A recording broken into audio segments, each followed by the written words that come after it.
Auzubillahiminash-shaytanir-rajim. Bismillahir-rahmanir-rahim.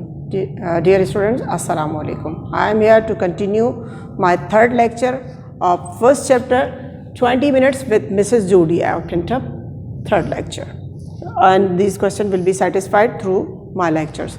And I have already defined these words meaning so that when you read the chapter, you can have some support. अच्छा, बात यहाँ तक हुई थी कि किस तरह उस आदमी का एक्सीडेंट हुआ और उसको ज़िंदगी की तरफ दोबारा उसका दिल हुआ, उसको करज मिली, जबकि वो due to that his family was finished in an accident, so he was no desire to live any more and in the accident due to pain he even wanted to die. But जब Korean लड़की ने मुस्कुरा कर उन्हें देखा, so he thought she could be and her daughter could be like her, his daughter could be like her, so he got some courage to live anymore. He got some plans to have revenge. तो वो खातून कहती हैं कि ज़ाहिर है जब बंदा बात करता है एक कॉमन इशू पर तो वो फिर बात करता है उसका अपना ओपिनियन क्या है. हो सकता है कि वो इस वक्त जो रिवेंज प्लान कर रहा है तो ज़ाहिर है कोई थर्ड पर्सन होगा तो वो यही कहेगा कि रिवेंज ना प्लान किया जाए और फेवर करेगा कि एक्सीडेंट जो हुआ है उसको ऑब्जर्व किया जाए. तो वो भी यही कहती हैं इट वाज एन एक्सीडेंट, कि वो एक्सीडेंट था, not much of an accident. In an accident there is an element of chance, but in what your precious Judy Auchintup did, there was no chance about it. It was 1,000,000 to 1 she would kill someone. तो ही कहता है कि वो बिल्कुल भी accident की तरह नहीं था. एक्सीडेंट में एक चांस होता है कि बंदा टक्कर गया या टक्कर हो गई, ठीक है. और ये जो मिसेस जूडी ऑकिंटम है, इनको अगर देखा जाए, सिचुएशन को देखा जाए, तो वो इस एक्सीडेंट से बच सकती थी, इस चीज़ को वो रोक सकती थी. मगर उसने जो डिसीजन लिया वो ये था कि खातून कहती है ऐसी बात सही नहीं है जैसा आप सोच रहे हैं.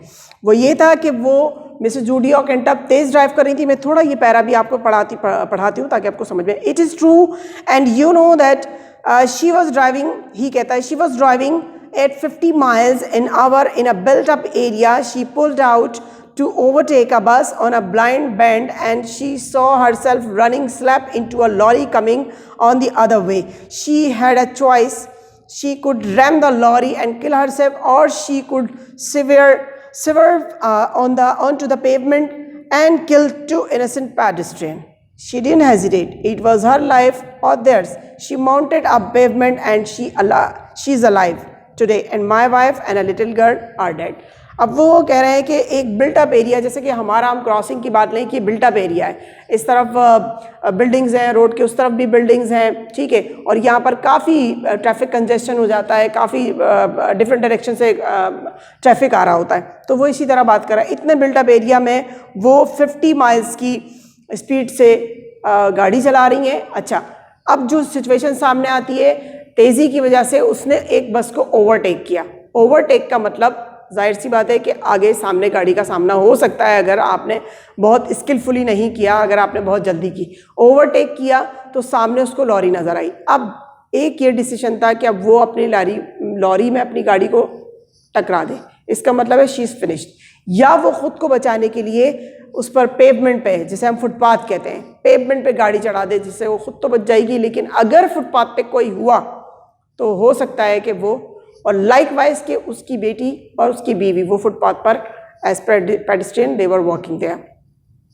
तो उसने यही किया, उसने फुटपाथ पर गाड़ी चढ़ा दी. और नाउ शी इज़ अलाइव, और अब वो जिंदा है और मेरी बीवी और बेटी मर चुके हैं.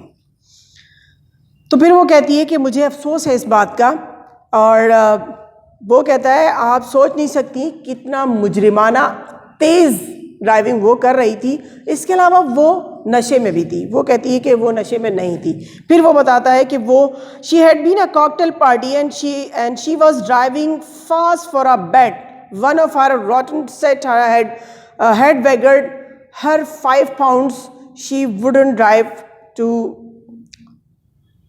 drive from Stanthorpe Cross to the coast in under 15 minutes. अच्छा, अब वो ये बताता है कि वो कॉकटेल पार्टी से आ रही थी. इसका मतलब है अंडरस्टूड है, आपको पहले ही बता दिया है कि वो एक रिच खातून है, तो जो सोसाइटी के हिसाब से तो पीना पिलाना, अब कॉकटेल पार्टी से नशे में ना हो ये मुमकिन नहीं हो सकता है, इसका मतलब है शी वॉज ड्रंक। इसके अलावा वो जो क्रिमिनली फास्ट ड्राइव कर रही थी वो एक बेट के लिए, उनके दोस्तों में से किसी ने 15 मिनट का टाइम दिया था कि यहाँ से साहिली इलाके तक पहुँचने में 15 मिनट में तुम पहुँच नहीं सकती।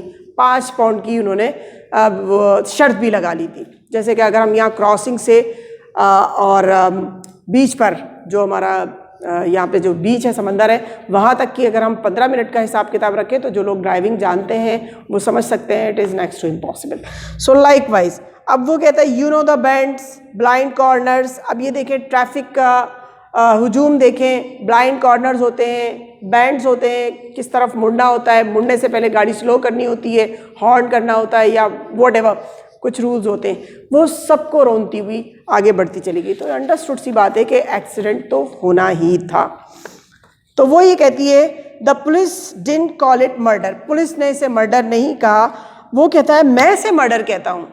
और तुम अपने दिल से पूछो, अगर सिचुएशन को अच्छी तरह से गौर करो, तुम अपने दिल से पूछो तो तुम इसे क्या कहोगी, ये मर्डर ही है। जब फैसला करने का इख्तियार, देखिए एक्सीडेंट में फैसला करने का इख्तियार नहीं होता है, एक्सीडेंट तो हो गया तो फिर अब वो जिसकी गलती होगी उसको देखा जाएगा, बहरहाल मरने वाला तो मर जाए। लेकिन जहाँ एक स्लाइट सा मोमेंट भी डिसीजन लेने के लिए मिल जाता है, वहाँ पर फिर चीज़ें क्लियर हो सकती हैं, वहाँ पर बात क्लियर हो सकती है।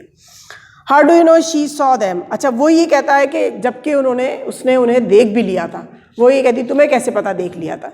तो वो ये कहती है कि मेरी बीवी और बेटी, उसका रुख उसकी पीठ की तरफ था और वो उसने मिसेस ऑकेंटप ने उन्हें कुचल दिया, वो तो उन्हें देख नहीं सके, मगर चूंकि वो इस तरफ थी वो तो उन्हें देख सकती थी, उसने उन्हें देखा।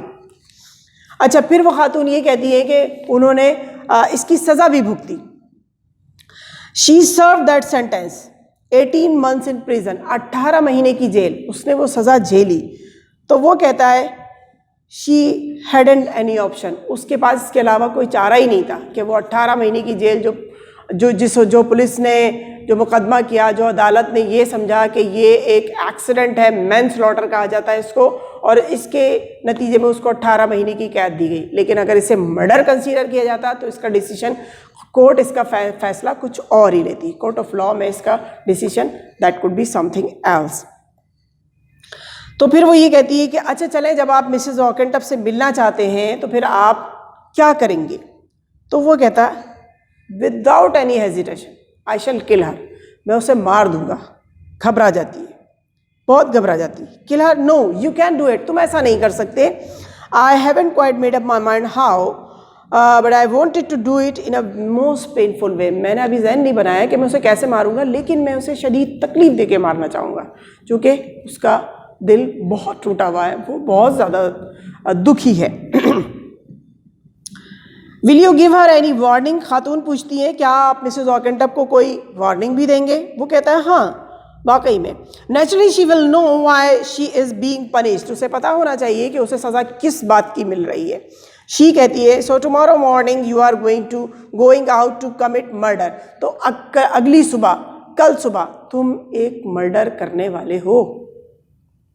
ही कहता है टू एग्जीक्यूट जस्टिस, मैं इंसाफ करने वाला हूँ। But I don't think I shall wait till tomorrow morning, I think I shall kill her tonight, और मुझे नहीं लगता मैं कल सुबह का इंतज़ार करने वाला हूँ, मैं आज रात ही उसे मार दूंगा। अब वो और भी घबरा जाती है कि मतलब एक मैं कातिल जैसी जहनियत के शख्स के साथ यहाँ बैठी हुई हूँ वेटिंग रूम में, हर शख्स घबराएगा, हर शख्स डरेगा, कोई ऐसी कातिलाना बातें करेगा। तो थोड़ी देर के लिए खामोशी हो जाती है, एक दूसरे को घूरते हैं वो, ठीक है। अब वो but why tell me your plans in advance if I tell the police. अच्छा खातून कहती हैं आप अपने प्लान्स, अपने मंसूबे मुझे क्यों एडवांस में बता रहे हैं अगर मैं पुलिस को बता दूँ। So dear student let me tell you one thing कि हमारे यहाँ तो पुलिस को मर्डर होने के बाद भी बताओ तब भी 100 मसाइल होते हैं, तब भी पुलिस सही तरह से कॉन्सनट्रेट करे या ना करे। बहरहाल वहाँ की फॉरेन कंट्रीज़ की बात हो रही है, काफ़ी रूल्स और लॉ एंड ऑर्डर का फॉलोअप होता है। तो वहाँ अगर किसी ने ये कंप्लेंट कर दी कि फ़लाँ शख्स ऐसे मर्डर का इरादा रखता है या ऐसी सोच है, तो उसको कम से कम 2-3 दिन इंटेरोगेशन में रखा जाएगा और उससे सवालात पूछ पूछ के, यानी कि बहुत टाइम ख़राब होगा, बहुत माइंड ख़राब होगा। तो जब वो ये बात कहती है तो वो फ़ौरन से अपना माइंड अपनी बात को चेंज कर लेता है। वो कहता है I have thought of that, मैंने ऐसा सोचा, ठीक है। और our meeting is almost over, हमारी मुलाकात तकरीबन पूरी हो गई, 20 मिनट की थी। Was that a nice little story to pass the time, क्या वक्त गुजारने के लिए अच्छी स्टोरी नहीं सुनाई मैंने? यानी कि अब वही कहता है कि मैंने तो आपको स्टोरी सुनाई थी। That is not any sort of plan. We could have spent these 20 minutes in looking at each other, which would have been pleasant enough for me, but not much fun for you. हमारे पास 20 minute थे जो हम एक दूसरे को घूरते हुए भी गुजार सकते थे। और बीइंग मेल उसने एक बात की कि मुझे तो ये बड़ा मज़े का लगता, मगर शायद आप इसमें कन्वीनियंट ना होती, ठीक है। Okay, so I thought I tell you a story to keep you amuse. तो मैंने सोचा मैं तुम्हें एक ऐसी स्टोरी सुनाऊँ जिसमें आप जहन लगा रहे और आपको थोड़ा सा मज़ा आए। वो कहती है how did you know I wanted to be amused, तुम्हें कैसे पता कि मुझे थोड़ा मज़ा ही करना है। All ladies like to be amuse, that's what man are for, to amuse the ladies. ये एक बड़ी क्रिटिकल सी ओपिनियन है, तो फिर भी मैं इसको आपको डिफ़ाइन करती हूँ। वो कहता है सारी ख़वातीन मज़े करना चाहती हैं और मर्द हजरात इसीलिए तो हैं ख़वातीन को मज़े कराने के लिए, घुमाएं फिराएं लतीफ़े सुनाएं, मर्दों का ये काम है। मज़े की बात है। अब किसी बॉयज़ क्लास में पढ़ाती हो तो बड़े चढ़ते हैं वो इस बात से। ओके, फिर वो कहती है your idea of an amusing story is too violent for my taste. तुम्हारा ख्याल मुझे ज़रा मज़े कराने का मेरे लिहाज से बड़ा वायलेंट था, बड़ा इश्तियाल अंगेज़ था। मज़े करने के बजाय मुझे ज़रा गुस्सा ज़्यादा आया। She wanted to say confess to me that you loved it, एतराफ़ करो कि तुम्हें अच्छा लगा। वो कहती मुझे मज़ा नहीं है, आई डिडंट एंजॉय, ठीक है। तो फिर वो कहता है कि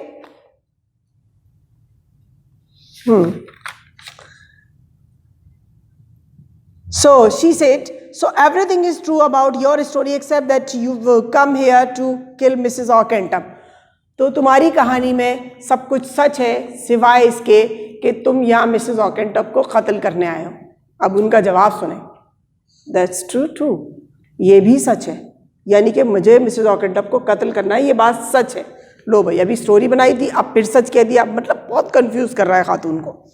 तो वो ये कहती हैं कि I can stand this, I shall scream, मैं बर्दाश्त नहीं कर सकती ये सब और मैं चीख दूंगी। तो फिर वो चीख देंगी की बात वो ज़रा उनको कैसे, no one will hear you, if any one does he will only take it for the wind, listen. अब वो कहता है कि तुम्हारी बात कोई नहीं सुनेगा, अगर किसी को कोई बात समझ में भी आई तो वो इसे तूफ़ानी आवाज़, तूफ़ान की चीख पुकार समझ के उसे ख़त्म कर देगा। So dear student, I am finishing my second lecture over here, third lecture over here, will be finishing my rest of text in my fourth lecture, in my next lecture. So till then, Allah Hafiz.